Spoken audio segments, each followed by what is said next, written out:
The neon sign flickers, a lone heartbeat in Brooklyn's shadowy pulse. Behind a weathered door, the Midnight Diner hides more than cinnamon-scented secrets.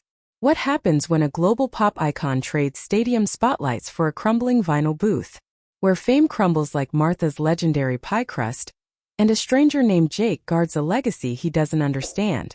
Subscribe now to unravel the story where stardom meets syrup, and every slice of pie hides a confession. The neon sign flickered like a tired heartbeat, casting a dim glow over the weathered wooden door of the Midnight Diner. To the world, it was just another hole in the wall in Brooklyn, sandwiched between a laundromat and a pawn shop. But to Lana Del Rey, it was a sanctuary, a place where the cacophony of fame dissolved into the quiet hum of humanity. She slipped inside, the bell above the door chiming a muted welcome. The air smelled of cinnamon and nostalgia. Martha, the diner's silver-haired owner, glanced up from the counter, her eyes crinkling into a smile. "Apple pie's still warm," she said, sliding a plate across the counter without waiting for an order. Lana laughed, a sound softer than the whispers of her stage persona. "You're trying to fatten me up before my tour, aren't you?" "Nonsense. Stars need grounding," Martha retorted, wiping her hands on a checkered apron. "Eat, before the vultures outside realize you're here." Lana's smile faltered. Through the diner's foggy windows, she could see the faint glow of paparazzi cameras lurking like fireflies in the dark. Here, though, the rules were simple. No photos, no autographs, no chaos. Martha had made that clear years ago when Lana first stumbled in, trembling after a panic attack at Madison Square Garden. The diner was a time capsule. Red vinyl booths bore the scars of decades, their cracks filled with stories. The jukebox in the corner played Sinatra on loop, its melodies weaving through the clatter of dishes. And then there was the pie, Martha's legendary apple pie, with a crust so flaky it seemed to dissolve into memories. Lana took a bite, closing her eyes as the flavors unfolded. Tart apples, a hint of bourbon, and something indefinable, like a secret passed through generations. "Why don't you ever write this recipe down?" she asked, licking caramel drizzle from her thumb. Martha leaned against the counter, her gaze drifting to a framed photo on the wall, a younger version of herself standing beside a man in a chef's hat. "Some things aren't meant for paper, kid. They're meant to be felt." The door creaked open, and a gust of wind carried in a trio of giggling tourists. Lana instinctively pulled her hood lower, but Martha was already intercepting them. "Private event tonight," she lied smoothly, shooing them out. "You're a terrible liar," Lana murmured when Martha returned. "And you're a terrible hider. But we make it work." For 5 years this had been their ritual. Lana would arrive after midnight, when the city's pulse slowed, and Martha would serve her pie in silence in equal measure. No one asked for selfies. No one mentioned the tabloids. Here Lana wasn't the siren of pop. She was just a woman with a sweet tooth and a fractured soul. But tonight something felt different. A new face stood behind the counter, a man in his late 20s, his arms crossed like a sentinel. His name tag read Jake, and his eyes held none of Martha's warmth. "Where's Martha?" Lana asked, hesitating at the threshold. "Retired," Jake said flatly. "We're closed." The words hung in the air, sharp as shattered glass. Somewhere in the distance a camera shutter clicked. The neon sign buzzed louder than usual, its blue hue now harsh against the diner's peeling walls. Jake had replaced Martha's warm amber bulbs with cold LED strips, turning the once cozy space into something sterile. A hospital cafeteria masquerading as a haven. Even the jukebox was silent, its cord unplugged and coiled on the floor like a dead serpent. Lana lingered at the doorway, her fingers brushing the chipped paint of the frame. 5 years of memories clung to this threshold. Laughter over burnt coffee, whispered confessions at 3 a.m., Martha's raspy humming as she rolled pie dough. Now the diner felt like a stranger. "You're blocking the entrance," Jake said, not looking up from his clipboard. His voice carried the edge of someone who'd practiced authority in front of a mirror. She stepped inside, the bell jangling with false cheer. "I just want pie. We're closed." "It's midnight." "That's literally your branding." Jake's pen paused. For a moment Lana thought she saw his jaw twitch, a crack in the armor. Then he straightened, his eyes narrowing. "New policy. No celebrities." The word celebrities hit like a slap. Here she'd never been one. Here Martha had called her kid, not Miss Del March. Lana gripped the back of a booth, her rings scraping against vinyl. Since when does a diner have a VIP blacklist? Since today. Jake finally met her gaze and she recognized the look, not malice but fear. The kind that turned people into fortresses. You think I don't know how this goes? Paparazzi swarm the place. Regular customers get pushed out. And suddenly this isn't a diner. It's a damn zoo. Lana froze. She'd heard this script before years ago. From a manager who'd dropped her after TMZ leaked her panic attack. Too much baggage, he'd said. Bad for the brand. Martha never cared about crowds, she said quietly. Martha wasn't running a charity. Jake slammed the clipboard down. A photo fluttered to the floor. A young woman with pink hair, grinning beside him at a beach. Look, I didn't take this job to babysit divas. I'm here to keep this place alive. By killing what made it special. By being realistic. His voice rose, bouncing off the empty booths. You want nostalgia? Go to a museum. This is a business. Lana's throat tightened. She glanced at the counter where Martha's pie plate once sat. Now a laminated menu offered artisanal avocado toast and cold brew flights. Progress, Jake would call it. Sacrilege, Martha would hiss. Outside, a flashbulb popped. Jake stiffened. See? They're like ticks. You breathe, they multiply. They'll leave if you ignore them, Lana said, though she no longer believed it. Or you could leave. He crossed his arms, the gesture defensive rather than commanding. Go be famous somewhere else. For a heartbeat she considered it. But leaving meant surrendering the last shred of her unmapped self, the self that existed only here, in this dingy shrine of syrup and secrets. What if I promise not to be famous? She said, half smiling. Just a ghost with a sweet tooth. Jake didn't smile back. Ghosts don't sell tabloids. The door burst open, wind scattering napkins like wounded doves. A teenager stumbled in, phone raised. Oh my God, it's really her. Lana, can I? Out, Jake barked, herding the kid backward. Can't you read the sign? Lana watched as he locked the door, his hands trembling slightly. The neon buzzed again, louder. You're scared, she realized aloud. He spun, cheeks flushed. Of course I'm scared. Martha left me a sinking ship. You think I want to be the guy who killed the midnight diner? The confession hung between them, raw and unexpected. Lana softened. It doesn't have to sink. Easy for you to say. You've got lifeboats. He gestured to her diamond earrings, the kind fans sent in fan mail. People like you always have lifeboats. She stepped closer, the scent of new varnish replacing Martha's cinnamon. What happened to you, Jake? For a moment he seemed to waver. Then he shut down, retreating behind the counter. We're closed. The diner's new clock ticked like a metronome, its sleek design clashing with the rustic walls. Jake had hung it the day Martha left, a symbol of his efficiency overhaul, he'd told the delivery guy. Lana traced a finger over the counter's fresh epoxy coating, its glossy surface erasing decades of knife scars and coffee stains. Progress, she thought bitterly. Jake emerged from the kitchen, wiping flour off his hands. The apron he wore was stark white, free of Martha's splatters of caramel and laughter. Still here, he said, though his tone lacked its earlier bite. I'm persistent. Lana slid onto a stool, its chrome cold against her jeans. And curious. Why hate celebrities so much? I don't hate them. I hate what they do. He busied himself arranging mugs, each clink a punctuation mark. 3 years ago I managed a cafe in LA. Actor walked in, posted a selfie, and suddenly we had lines around the block. Sounds great, right? Until his fans started stealing silverware for souvenirs. Regulars stopped coming. Then he sued us because his latte wasn't aesthetic enough for his feed. Lana winced. So you think I'll sue over avocado toast? I think you'll change things. And not for better. His eyes flicked to Martha's photo on the wall, now slightly askew. She left me this place because no one else wanted it.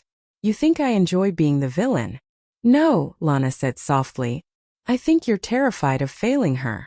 Jake's hand stilled. For a moment the diner held its breath. Then he laughed, a hollow sound.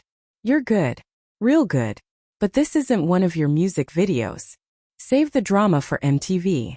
Lana reached into her bag, pulling out a tattered notebook. Its pages smelled of vanilla and burnt edges. Martha gave me this. Recipes, stories, even your grandma's meatloaf hack. Jake froze.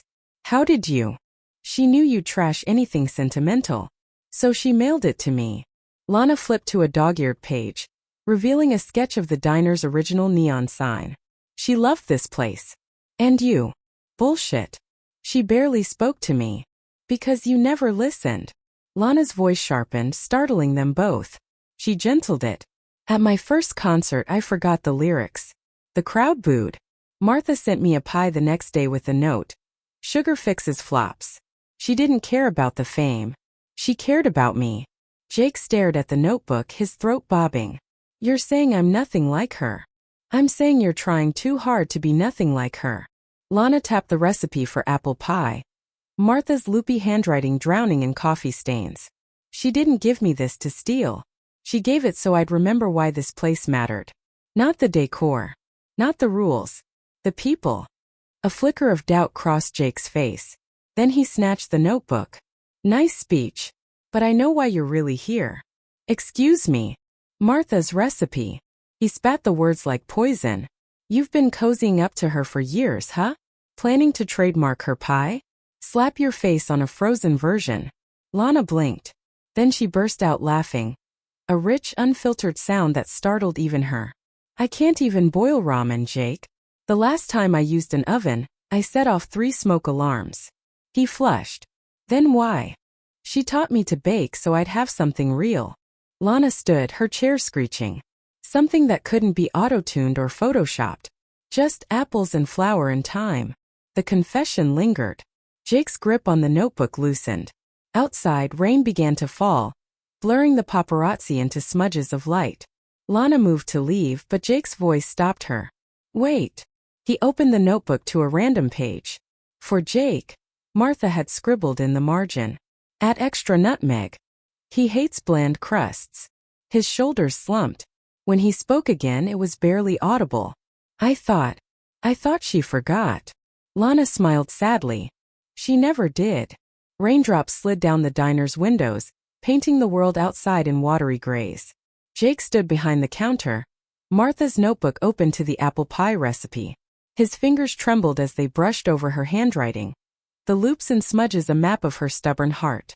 Lana watched him from a corner booth, her tea gone cold. She'd seen that look before. On her father's face when her first album went platinum. A mix of pride and regret. What if I'm not enough? It whispered. I owe you an apology, Jake said suddenly, his voice rough. He didn't look up. You don't. I do. He shut the notebook with a sigh. I had no right to accuse you. Martha trusted you. I should have done the same. Lana traced the rim of her mug. Fear makes us stupid. Trust me, I've written a dozen songs about it. A faint smile tugged at his lips. Yeah? Any hits? B-sides? Too raw for radio. She leaned forward. But that's where the truth lives, right? In the messy parts. Jake hesitated, then pulled 2 mismatched plates from under the counter. One chipped porcelain, one garish plastic. Hungry. The question was an olive branch. Lana accepted it. He worked in silence, rolling dough with hands more accustomed to spreadsheets than pastry. Flour dusted his sleeves. Cinnamon clung to his hair. Lana noted how he paused at each step, cross-referencing Martha's notes like a scholar decoding ancient text. She never measured, Lana said softly. What? The recipe. Martha eyeballed everything. Said baking was about listening to the dough.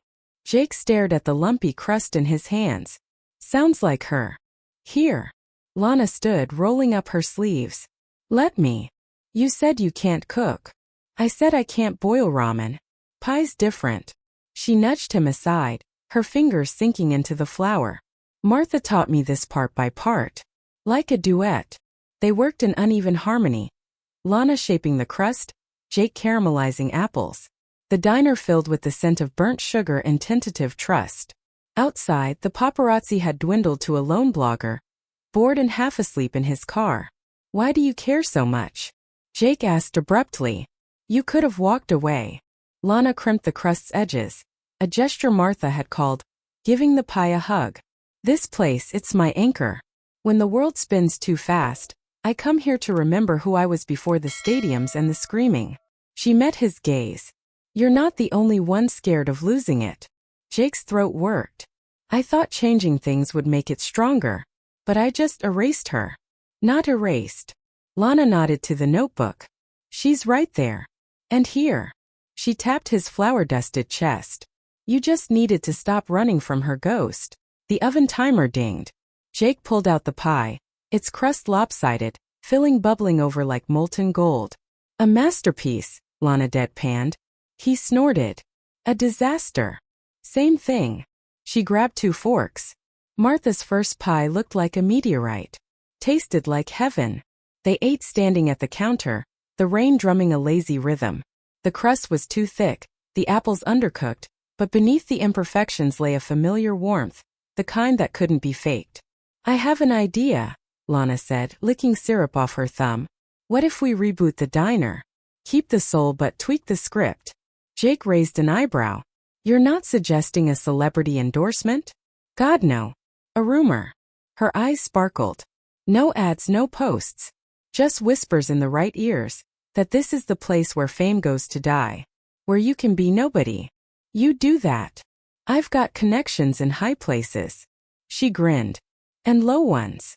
Jake studied her as if seeing her for the first time.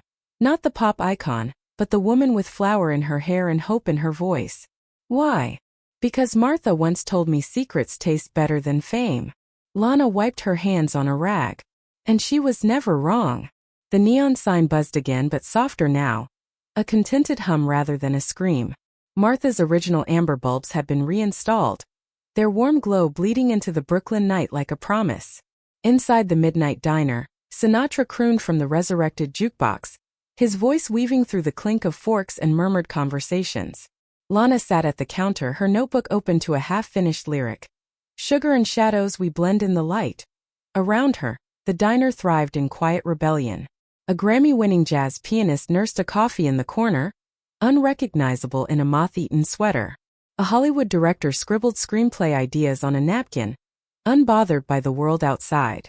They were moths to this flame, a flame that burned bright enough to warm, but never enough to scorch. Jake slid a plate across the counter. The pie's crust crimped to perfection. Nutmeg upgrade per Martha's notes. Lana arched an eyebrow. You're getting good. Don't sound so surprised. He nodded to her notebook. How's the song? Still missing something. She twirled her pen. Maybe a bridge about burnt crusts and second chances? Jake smirked. Deep. The door chimed and a young woman slipped inside, her face half hidden under a hoodie. Jake didn't flinch. Booth or counter? He asked as casually as if she'd come for the weather. Counter, she whispered. An apple pie? Coming right up. Lana watched as Jake served the pie. His movements fluid now. No longer a soldier but a conductor. The girl ate slowly, tears glistening in her eyes. When Jake refilled her water without comment, Lana understood. This was the girl from the photo in his clipboard, the one with pink hair and a beach smile. Redemption served one slice at a time. Later, as midnight bled into dawn, Lana took the tiny stage. A reclaimed dessert cart adorned with fairy lights. She strummed her guitar, the chords raw and unpolished. We come in pieces, seeking the glue. In flour-dusted corners we find what's true. The world shouts loud but here we breathe. Midnight pies and silent vows, the lies we leave. The room stilled. The director stopped scribbling. The pianist closed his eyes. Even the paparazzi outside seemed to hold their breath, their cameras dormant. When the last note faded, Jake handed Lana a napkin. For the encore? She unfolded it. Martha's handwriting stared back. For Lana. Add more cinnamon. Life's too short for bland endings. Lana laughed, the sound echoing through the diner like a benediction. Outside, the neon sign flickered once, then steadied. A heartbeat finding its rhythm. Epilogue. The midnight diner never made headlines. It didn't trend on social media or grace foodie blogs. But in the quiet hours between night and morning it thrived. A sanctuary where fame shed its skin, leaving only humanity beneath. Jake kept Martha's notebook under the counter, its pages stained with apple syrup and coffee rings. Sometimes when the diner emptied, He'd trace her handwriting and smile. Extra nutmeg, she'd written. For the kid who hated blandness. As for Lana, her song Midnight Pie debuted as an acoustic B-side. Fans dissected its lyrics, speculating about metaphors and secret lovers. Only a few recognized the truth. It wasn't a love song to a person, but to a place where stars could finally rest. And in the end, that was enough. As Lana's guitar fades and Jake's lopsided pie cools, one question lingers. What's the price of preserving a sanctuary in a world hungry for headlines? Don't click away. The next chapter holds a twist even Martha's recipe book couldn't predict. Stay tuned because Midnight Secrets always have a second act.